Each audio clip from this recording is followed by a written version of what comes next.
श्री स्वामी समर्थ. जय जय स्वामी समर्थ. माझ्या स्वामी कृपा चॅनलमध्ये सर्वांना नमस्कार.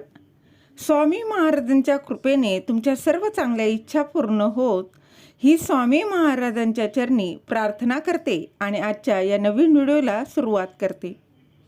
अगदी दररोज नामजप थोडा का होईना पण का घ्यावा. तर बघा, आपण रोज आंघोळ का करतो? कारण शरीरावर धूळ बसते. घर रोज का झाडतो? कारण नकळत कचरा साचत असतो. मग मनाचं काय? मनावर रोज किती धूळ साचत असेल याचा तुम्ही कधी विचार केला आहे का? राग, मत्सर, अहंकार, वाईट विचार, कटू शब्द, कुणाचं मन दुखावणं, कुणाबद्दल चुकीचा विचार करणं, हे सगळं नकळत आपल्या हातून घडतच असतं. प्रत्येक वेळी आपण बघा मोठं पाप करतो असं नाही, पण मनावर मळ मात्र साचत राहतो. आणि म्हणूनच संतांनी हरिनामाची वाट दाखवली. प्रश्न असा आहे की जर शरीराला रोज पाण्याची गरज असते तर आपल्या बघा आत्म्याला देखील कशाची गरज असते?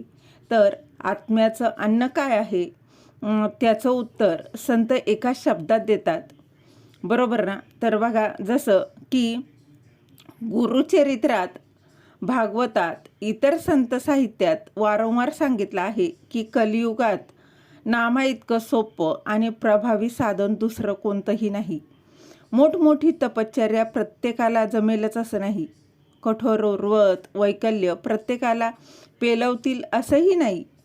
पण बघा, अगदी श्रीराम जय राम जय जय राम, श्रीराम जय राम जय जय राम, श्री स्वामी समर्थ, श्री स्वामी समर्थ, श्री गुरुदेव दत्त, श्री गुरुदेव दत्त, किंवा विठ्ठल विठ्ठल, किंवा अगदी अजून कुठलंही बघा नामस्मरण असेल, कुठलंही जप असेल, तो म्हणायला कोणतीही अडचण आहे का? तर अजिबात नाही. बघा, एक अतिशय सुंदर उदाहरण मी सांगते. जसं की आरसा कितीही चांगला असला तरी त्यावर धूळ साचली की त्यात स्वतःचं प्रतिबिंब हे स्पष्ट दिसतं का? नाही ना. मग आपण त्यावरील धूळ पुसली की आरसा पुन्हा चमकू लागतो. आपलं मनही तसंच आहे.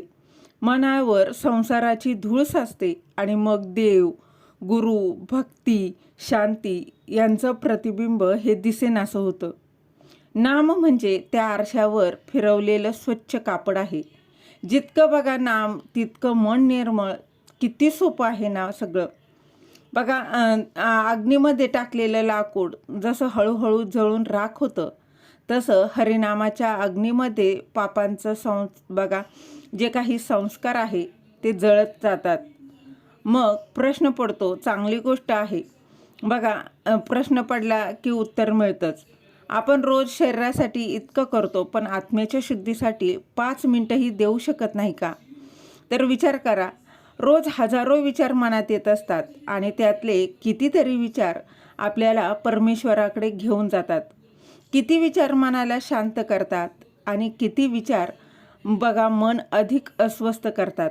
जर अस्वस्थता वाढत असेल तर त्यावर औषध काय? तर नाम हेच औषध आहे आणि नाम हेच अमृत आहे.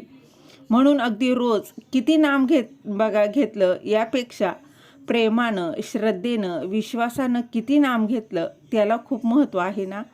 बघा, अगदी चालता बोलता, काम करता करता, गाडी चालवताना, झोपण्यापूर्वी, सकाळी उठल्यावर थोडं तरी नाम घ्यावं. कारण कोणत्या क्षणी त्या एका नामामुळे गुरुकृपेचा दरवाजा उघडेल हे कोणालाच सांगता येत नाही.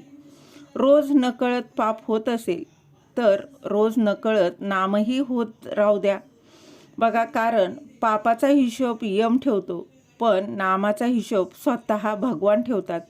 म्हणून नामजप अगदी दररोज थोडं का होईना पण नामजप आवर्जून करा आणि त्याचा अनुभव घेऊन पहा. झालेली सेवा महाराजांच्या चरणी रुजू करते. श्री स्वामी